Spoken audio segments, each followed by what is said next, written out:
Welcome to the Creating Wealth Simplified podcast. My name is Lauren Wells, here with my co-host, Chris Seveney. We're committed to providing you with the knowledge required to build wealth through real estate investing.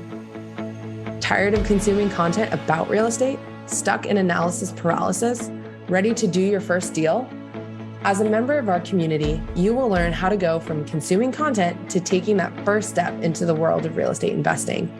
Our show is not about getting rich quick, but about providing you with the knowledge you need to take action.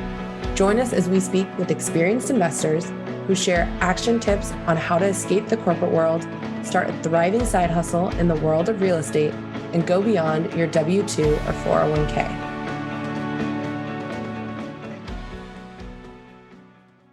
Welcome, everybody, to another episode of the Creating Wealth Simplified podcast. I'm your co-host, Chris Seveney. Today, we have a special guest. We've got a full-time real investor who's managing partner with family with Valkere Investment Group. We have Christopher Levarek. Chris, how are you today?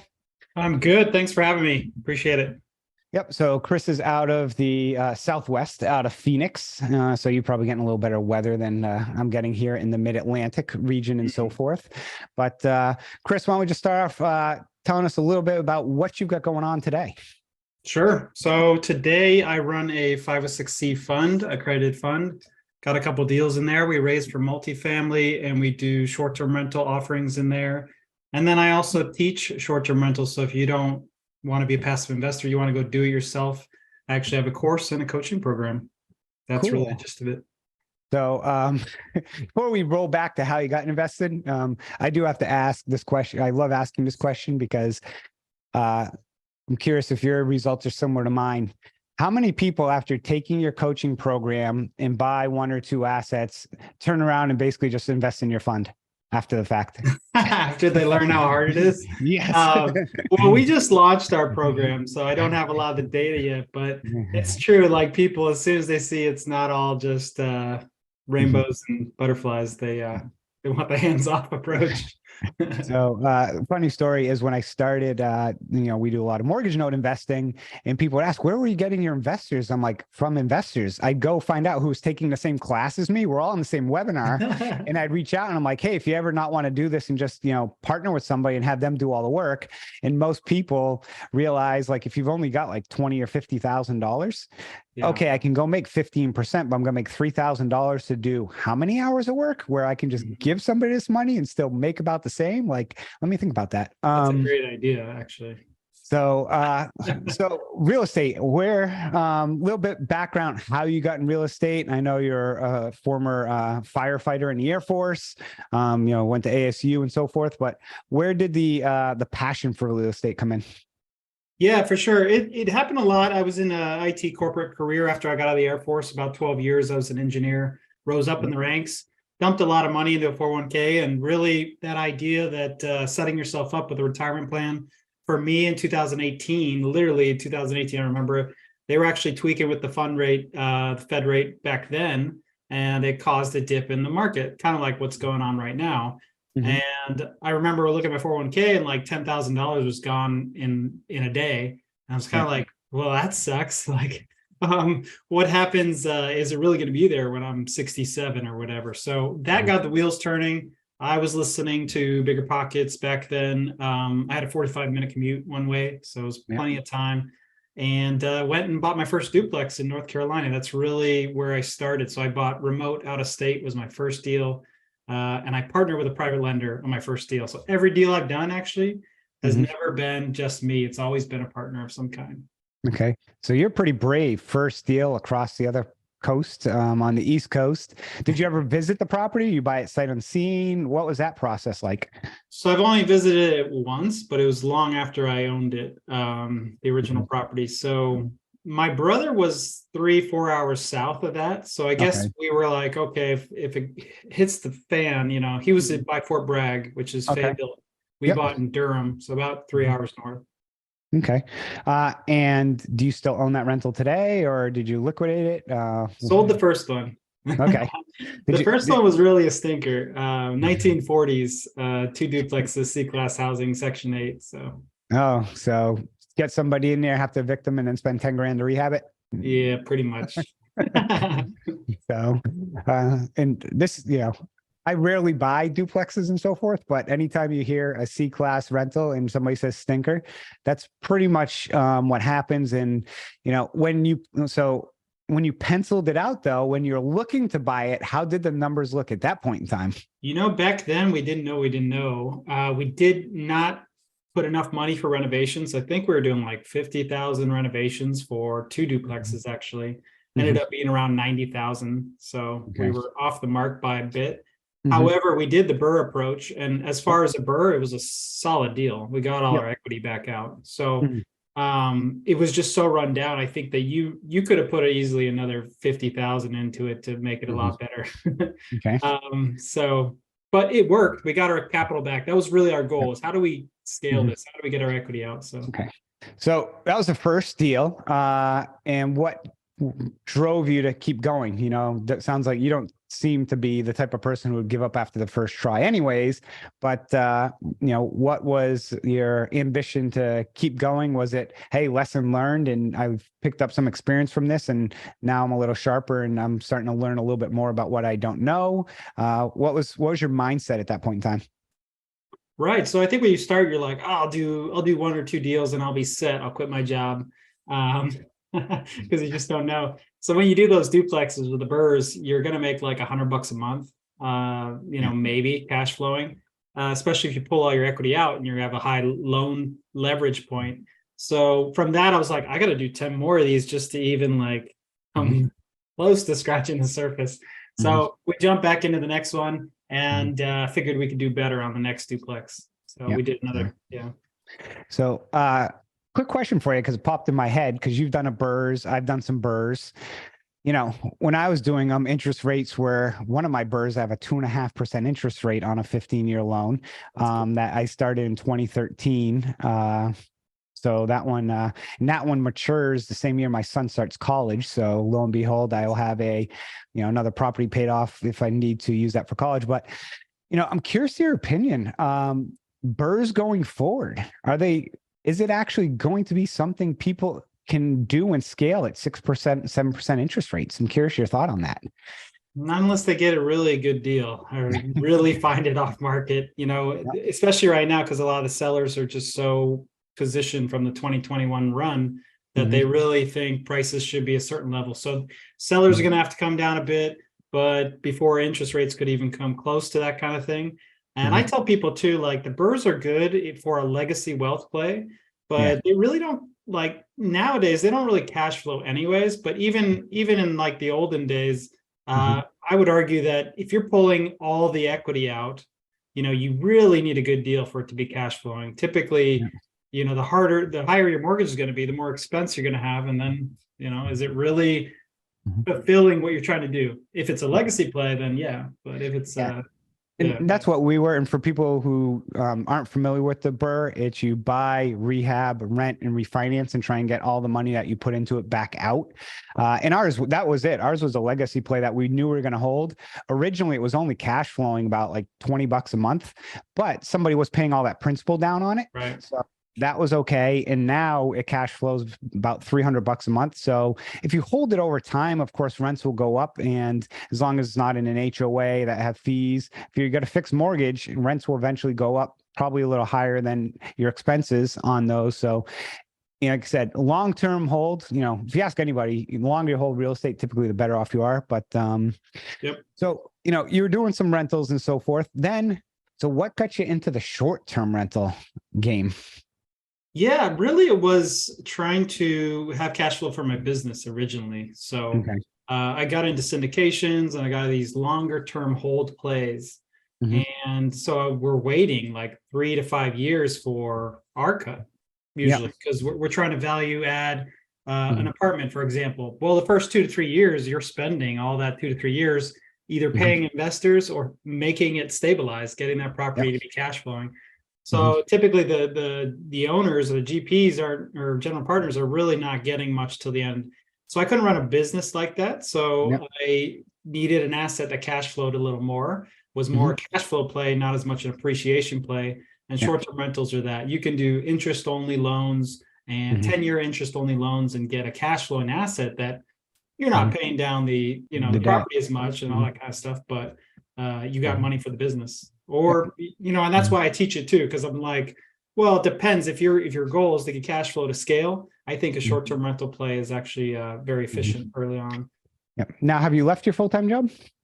Yeah, I quit last March, actually, today, Okay. coincidentally enough. Wow, congratulations. So Thank you. Thank you.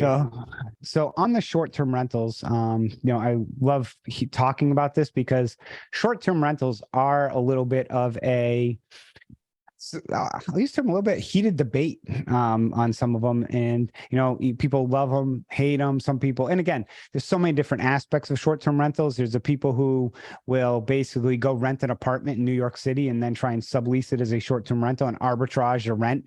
That is one aspect, which can be very high risk, high rewarding. Or it's, hey, I'm going to go buy a house in this beach town or somewhere that, basically I'm just, renting it by the week, which is very common or been common. What is your philosophy, or what's your type of short-term rentals that you're looking at? Right. We don't do arbitrage. So I've actually partnered with a couple people on 5 or 6 of them myself. And so we've done the more traditional method. I've done a hard money loan into it and renovated it, and traditional refi out. And unfortunately that doesn't work as well anymore with the interest rates. So you're almost better off starting now, just getting a traditional loan. But really, so it's been those kind of 5-year holds. That's how we kind of picture it, because we've been investing with other people to give them an out. I haven't done an arbitrage. It's a very cool model. And I would argue, like right now, seller financing, assumption loans, arbitrage, they're all great methods to buy a property that you really don't want to lock in long-term debt. So great methods right now. So, you started with the duplexes, like you mentioned. Fast forward today, you're doing the Reg D 506C, which is a fund that accepts accredited investors. Why don't you tell us a little bit about, how that's going, how you came to launching that, how long you've been working in the fund, a little bit more about that. Yeah, for sure. So we have a Valkere fund, Valkere Fund 1. We've done a lot of fund of funds before. So it's basically creating a fund or a PPM per deal almost. We've had a fund of funds where we did like a 12-month, it was open for 12 months and we did 2 deals in them, 2 syndications in them. Most of ours though are closed-ended. This is the first open-ended fund considered. So like we can have it continuously taking on investors up to a certain limit. But then they can cycle through as deals come through, and we can use this fund repeatedly on multiple deals. And so it's been good. It's education, talking about the difference between a fund versus just going into a single deal. The advantage for most people that they like is, you get the 1K1, you get one paper PPM to sign, you have one portal login. I know a lot of people who are in 10 or 11 syndications and LP, and they're like logging into 5, 6 different portals. So a fund can be very useful to kind of like consolidate that for the passive investor. I'm waiting for somebody, with all the fintech companies out there, and I think you mentioned you do some, IT stuff too, to create something that just is kind of like a clearinghouse for all the different portals, and somebody can just connect all of them like a bank. Same thing with your bank accounts. Like, why can't I have one place where I can see my Chase, my credit union, my Wells Fargo, almost a spread across the board? Do the same thing with your funds and almost pull the APIs from Juniper Square, AppFolio, and all these other places, and basically like, wow, here's one place. But it's interesting you mentioned that. I mean, it's genius the way you did that. And I did start it. So I'm on, I think, my 6th fund right now. And we did I did small funds up front that were closed because I wanted to test, a lot of it. Okay, is it 2 years or 3 years? Is it better to give lower pref, higher upside, higher pref, lower upside, kind of see how the numbers worked, how much the fees were, kind of went through all these processes. And then I realized, after like the 3rd or 4th one, wait, I can do basically, like you said, create a fund and then just have different classes, which okay, for this 6 months, I'm raising money for this deal or these deals. Then I close that section of the fund and then just go to the next series. And it's like a series within the fund that you can do. So like you said, you don't have to do all the PPMs, different filings, the Form Ds, register everything with the states every time. Do you do a disclosure per asset class, or is it they've signed everything from the start? They signed everything from the start, Nice. but our asset classes will always notes. Our new fund, actually, we went through the Regulation A+ offering, which is Oh, wow. the SEC qualification. So we now basically report to the SEC. Good and bad.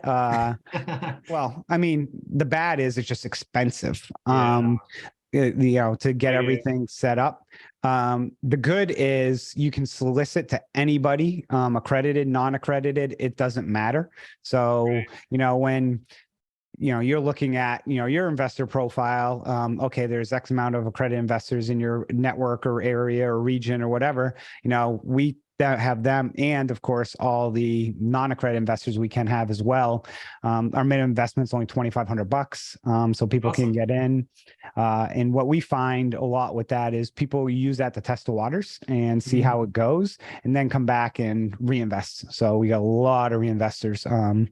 Lauren, my partner on this, she's today's the last day of the month, so she's manning the phones because all of a sudden everybody wants to get, because we issue monthly dividends. So it's end of month, everyone's like, oh, let me get my money in today so I can invest, so my dividend starts collecting tomorrow. That's cool. But what have been some of the lessons learned, through your real estate investing career? And then second half of that question would be, as part of managing a fund. Yeah. So you don't know what you don't know. I think business is all about trying things out, tweaking it, changing systems. Real estate's the same way. You dive into a property and you're going to figure things out along the way, to kind of circumvent that. So what I did is I learned along the way. So I spent 3 years trying different things out. I think if I was going to recommend anything to anybody, and I'm not just saying this now because I have a course or something, but it's try to follow a framework, try to copy someone if you can. It'll save you a lot of headache, a lot of money. So if you can find someone who's, especially when you get into the syndication stuff and you're getting into funds, you can spend a lot of money here and you can mess it up pretty good. But even if you're just buying a single family house, and you undershoot renovations because you have no basis or no framework or no model or no person to copy, you can be like we did. We were under $40,000 for our renovations on our first deal. And I remember I went to the bank and I got a 16% loan from USAA or Wells Fargo. I don't remember who it was. And I was like, dude, this better work. Because we have this, so you can mess up a lot if you don't kind of follow a framework. 16%. Wow. That's that was 2018, by the way, too. So yeah. The other component I'd mention is with that, when you say, and as people scale and get into the multifamily and some of these other deals, if you undershoot the renovation, it's also costing you more time, which then your absorption rates change. And then once that starts happening, your whole model shifts and all those projected returns you have completely just get pushed. And all of a sudden that's when the snowball can really start picking up speed and going downhill. Yeah. Holding costs are something that people don't really talk about. But that is what inexperience, you'll figure out really quickly, experienced people are able to have lower holding costs because they know what they're doing and they can turn a property quicker or renovate quicker, which time is money. So if you are taking 6 months, or I know some people who they'll take 6 to 9 months to renovate a property, and I'm like, what are your holding costs? You're spending money for all that. So experience is key for getting holding costs down. Yep. No, and I would tell anybody who's putting together any type of pro forma, always be conservative. Don't don't pencil it for the best case scenario, because 99 out of 100 times that best case scenario doesn't work. I like to put everything down on paper and kind of write what I think everything's going to take and put it out before I start even plugging in numbers. That way it's okay, here are all my assumptions. Then your pro forma is your pro forma. You're not looking at and be like, well, I think I can do better now to make the number look to the number I want it to be. Because people always have that sense of, for some reason, it's kind of like getting appraisal on a property you're going to buy. Wow, the appraisal came in just what I'm buying it for. Isn't that amazing? Oh, I think I can make 15% on this property or pay my investors 15%, and all of a sudden pro forma comes in at 11. Well, oh, if I just did this, it's 15. So, oh, let me just do this. Yeah. So that's the stuff you don't want to do. Yeah. You can tweak a lot of stuff and make the paper look really good. Yeah. But definitely, yeah, conservative is the best way to go. Then you have some room, some buffer to work with if you need to. Yeah. And especially if you're buying any property that needs work, you should be the one getting that upside as the purchaser, not the seller. Your seller's like, why are you giving them all the upside of putting in the best case scenario for yourself? It's something that you should take care of. So for passive investors, what would be something, because you kind of wanted to get into this, be active, but after you looked at your 401k, not everybody should be a real estate investor. Not everyone should be active investors. But I'm a true believer. Everyone should definitely invest outside their 401k. We, joke around here about the 40-40-40 club. 40 years, 40 hours a week for essentially 40% of your pay at the end of the day, which is not going to get you where you need to be. So what's some advice you would give to somebody who doesn't have the tenacity or the time really to be an active investor in the space? Yeah, I did a post on LinkedIn. I'm big on LinkedIn as well. I post a lot on there, but typically just a simple rule of thumb is like, if you're under 100K, you're probably better off finding a way to do it actively or with creative financing, really get after it. You can probably do better than giving up your last 25K. If you're between 100 and 200K salary, it's kind of your choice. Depending on, do you like your job? Do you have a passion? Do you have a purpose? Or do you just not have the time? You have family, you have kids. That's really going to be your choice. And I'd say anybody with a $200,000 salary or more, really, you are making a good salary. Probably you're probably pretty busy, and you probably have a family, so you're almost better off just doing the passive investment route. You don't have to go learn everything. You can learn the basics and know what a good deal is or isn't, or what a good group looks like. Are they honest? Do they have good updates and all that kind of stuff? You can know that without spending too much time on it, and you don't have to be an expert at real estate to invest in real estate. It's the same reason why you pay someone to mow your lawn, or you don't do your own teeth, or you go to hire an attorney for a court case. It's the same thing in real estate. So you don't have to be the expert unless you want to, unless kind of like you fit those zones and you really want to. Yeah. Cool.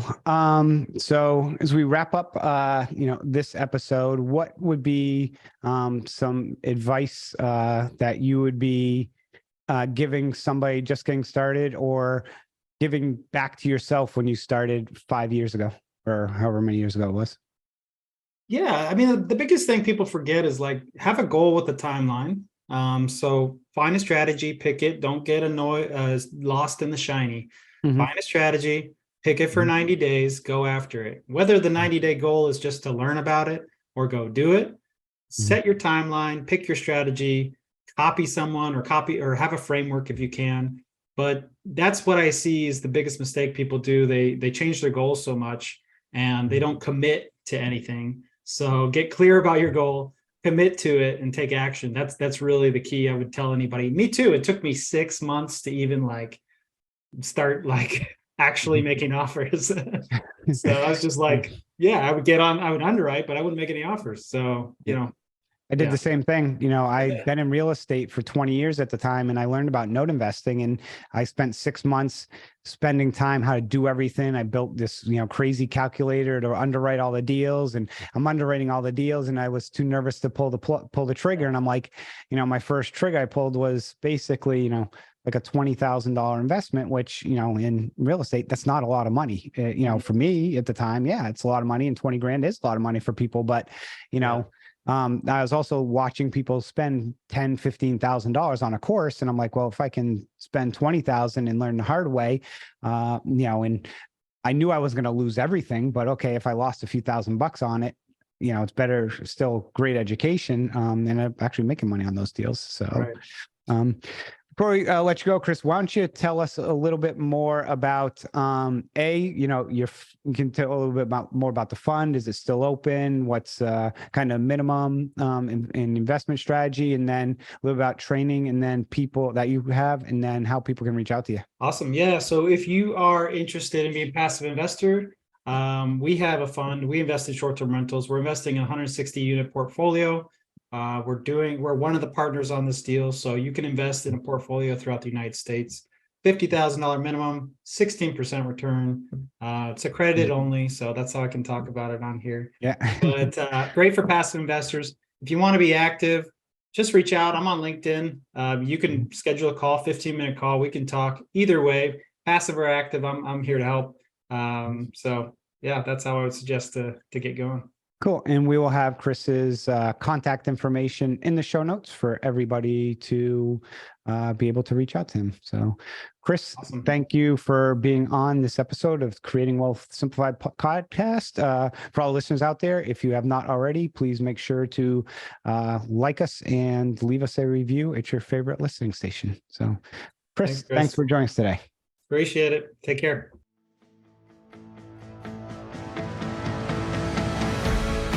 Thank you for joining Lauren and I on this episode of the Creating Wealth Simplified podcast.